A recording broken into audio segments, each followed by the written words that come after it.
Hello everybody. Today we are going to learn about verbs. Okay? So let's learn about verb. Yes? So can you tell me what is a verb? Yes? A verb, if I say in a simple word, it is doing words. Okay? A verb is a doing word. Okay? Verbs are words that show action, occurrence or state of being. Okay, so what are verbs? Verbs can show action, occurrence or state of being. Verb is used to say or assert something about a person or thing. It says that a person or thing does, what a person or thing is, or what a person or thing has. Okay, so if I want to say what the other person is doing, yes, say for example, if I say Ram is playing, so what is Ram doing? Ram is playing. So this playing word is what? It is a verb. It is a doing word, isn't it? In the same way, what a person or thing is. Okay, so if I say Ram is a very clever boy. Okay, so here this is word is telling us how is Ram. So we can consider this is also a verb which says us that what a person or thing is or what a person or thing has also is determined by verb. Okay, for example, here you can see Raja sings a song. Tina is a nice girl. Sonu has brown eyes. Okay, which kind of eyes Sonu has? He has brown eyes. So here in this example, in the first example, we can see that sings. It's a doing word, isn't it? So this is a verb. And in the second sentence, Tina is a nice girl. Which kind of girl Tina is? She is a nice girl. So this word is the state of being. Means she is a nice girl. Okay. So this is a verb over here. Okay. And Sonu has brown eyes. Okay, what is Sonu possessing? Which kind of eyes Sonu has? He has brown eyes. So this has is showing possession to us, that person has something. Okay, so here there are some sentences. We have to underline the verbs over here. So for example, her singing made me happy. So which is the verb here? Here singing is verb. So we will underline it here. Okay. The birds flew around the tall tree. So which is the verb in the second sentence? It is flew. So again we will underline this over here. He pushed the door and stepped inside. So which word is verb here? There is some doing word, isn't it? That is pushed. So here this pushed is a verb. Again, Charu has a new dress. Okay. So what does Charu has? She has a new dress. So this is showing some possession to us. So which is the verb here? Here it is has. Has is the verb. Okay. Rohit is scared of dinosaurs. Okay. So here this sentence is showing us the state of being. Means Rohit is scared of dinosaurs and he will always be scared of dinosaurs, isn't it? So that is why here this is a verb and it is a verb of occurrence. Okay, understood? Okay, so next we have transitive verbs and intransitive verbs. Okay, so what is a transitive verb? A transitive verb is a verb that denotes an action which passes over from the doer or subject to an object. Okay, so what does a transitive verb show? When we are doing something and that thing is being passed, okay, from the subject to the object, that is known as transitive verb. So let us get it more clear through this example. The boy kicks the ball. Okay, so which is the doing word here? Here kicks is the doing word. This kicks is the verb. Here this kicks is the verb. Now according to the definition, a transitive verb is a verb that denotes an action which passes over from the doer or subject to an object. Okay, so what is the action being done here in this sentence? There is this word kick. Okay, this is the action word, isn't it? So who is doing this? Who is the doer? This boy. This boy is the doer. So he is the subject in this sentence. So which is the object now? This ball is the object. So when this boy is kicking the ball, this ball becomes object, this kicks becomes this transitive verb, and boy becomes the subject. Understood? So did you understand how the boy kicks? Means he is doing some action and that action is passing over to the object. Okay, so this type of sentence is known as transitive verb. This is consisting of transitive verb, and here this kicks is a transitive verb.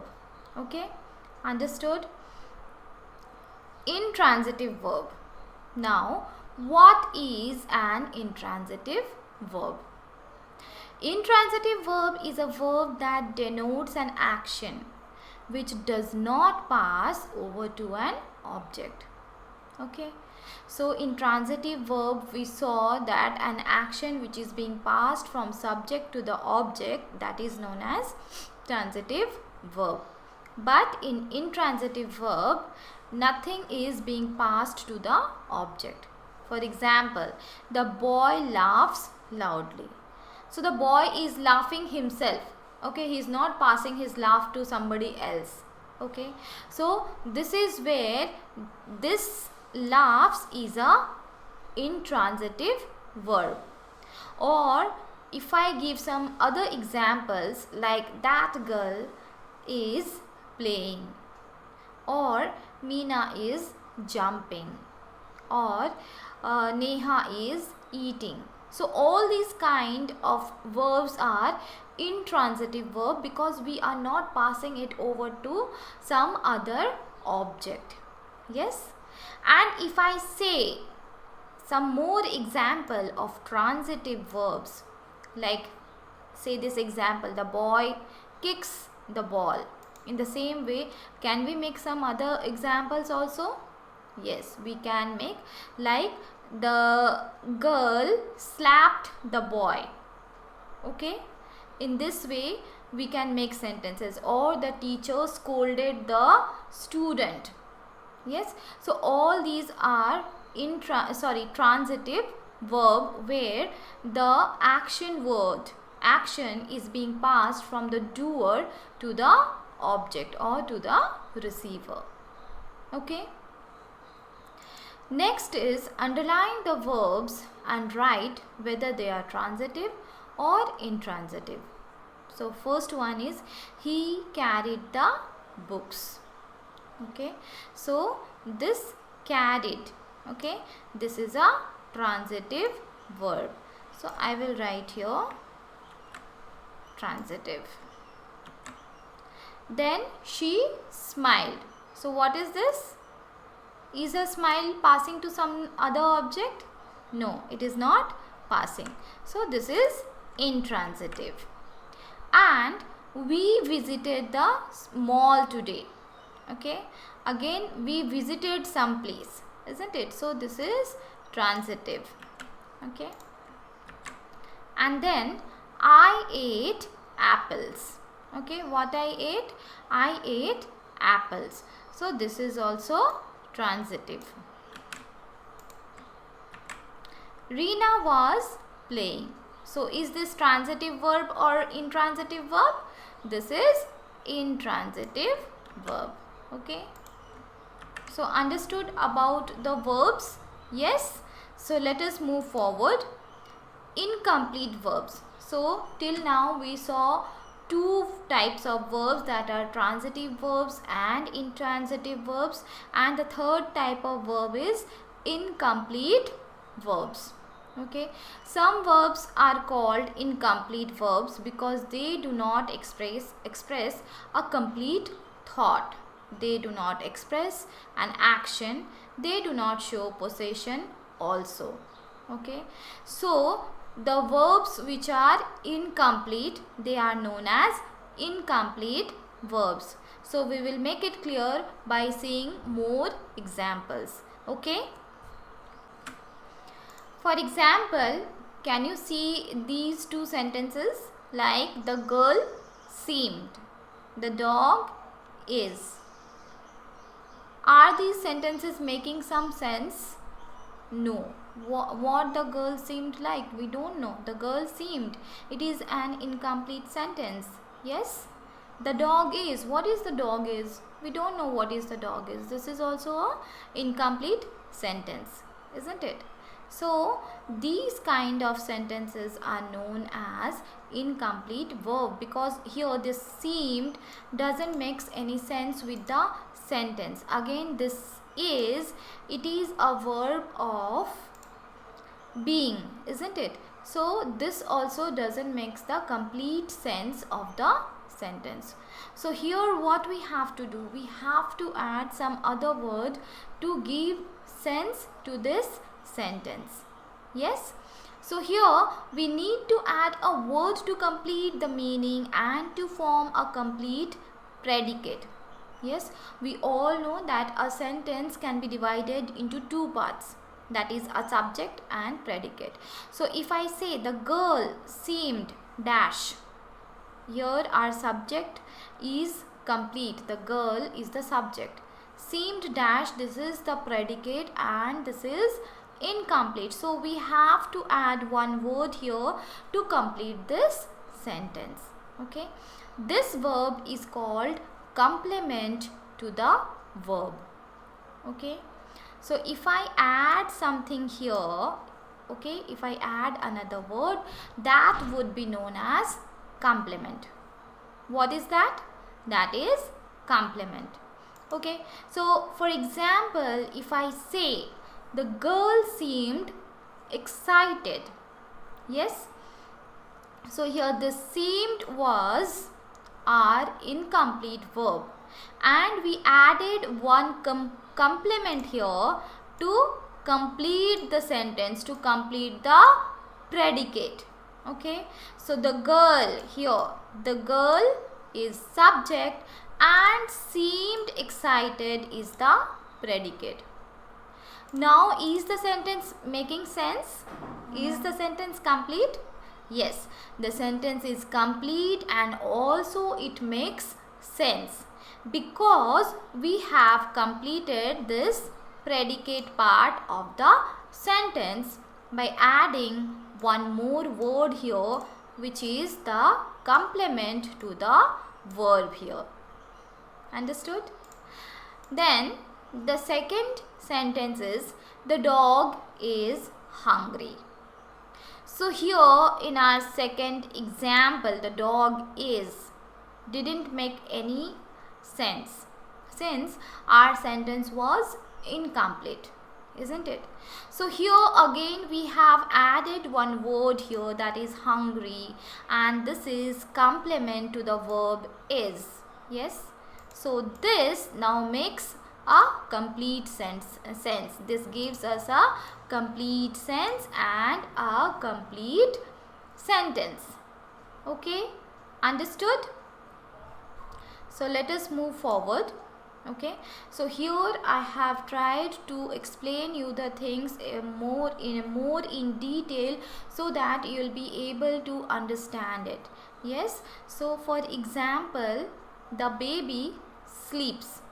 Yes, here this sleeps is a verb, is intransitive. Okay, the baby seems, here also the verb is intransitive, means here we are not transferring anything to the object. When I say the baby sleeps, I have a complete sense. Yes, okay, but when I say the baby seems, the sentence is not complete. Okay, what the baby seems like? Do we know? We don't know, because this sentence is not saying us anything. So the baby seems is a incomplete sentence. Okay, and thus it does not make any sense. Hence, what we have to do now? We have to add one word to make it, to give it a complete sense. Yes. So if I say the baby seems happy, can you see here I have added the word happy here. Happy here. Yes, the baby seems happy. So now the sentence is complete. Yes, and does this make sense? Yes, it makes sense. So here seems is a verb of incomplete predication. Okay, it's incomplete verb, and since it is in the predicate part of the sentence, so it is incomplete predication. Okay, this has incomplete predication, which expresses the idea of being. Okay, becoming, seeming and appearing. Okay, so happy is the complement to this verb seems. Yes, so complement of the verb or completion of the predication. So this happy, we can this is known as complement of the verb or completion of the predication. Why completion of the predicate? Because we are completing the predicate part by using this complement. Yes, so that's why it is known as completion of the predicate. Okay, now here the baby seems, as I told you, seems is the verb, happy is the complement. Now this complement can be it consists of noun. Okay, and that is known as predicate noun. Okay, so if we add some complement as a noun, that is known as predicate noun, or if we add it as an adjective, that is known as predicate adjective. Yes, so for example, if a complement describes a subject, okay, so if this complement describes the subject, okay, that is known as subjective complement. For example, Tabby is a cat. Okay, Tabby is the subject. Is a cat, this is the predicate part, and this cat is explaining who is Tabby. Okay, so this cat is the complement, and since it is describing the subject, so it is known as subjective complement. Okay, I will write here so that it will be understandable to you. This is subjective complement. Okay, what is this cat here? This is subjective complement. Again, the earth is round. The earth, what is this? The earth, it is the subject here. What about what we are talking? We are talking about the earth, and the earth is the subject here. And how is the earth? It is round. So what we are describing here? We are describing about the subject, and it is round. So this round is the complement, and again it is the subjective complement. Yes, this is subjective complement. Why this is subjective complement? Because this is describing the subject. Understood? Okay. So when a complement describes an object, so here we saw this happy is a complement. Now if this describes an object, okay, it is known as an objective complement. Yeah, for example, the boys made Rama captain. Okay, so in this sentence, the boys is the subject and made Rama captain is the predicate. So this captain is describing what? This captain is describing Rama. And who is Rama? Rama is the predicate or object of this sentence. Yes. So this captain is describing Rama, who is the object of the sentence. So that is why it is known as objective complement. We will write here objective complement. Yes. And in the second sentence, Rama called his cousin a liar. Okay. So here Rama is the subject and called his cousin a liar is the object. So what is this liar describing? This liar is describing this cousin here. And who is this cousin? Cousin is the object of our sentence. So this, what is this liar? Liar is objective complement. Yes. So this is an objective complement. Understood? Okay. So thank you for today. We will learn more about verbs in our next class. Thank you.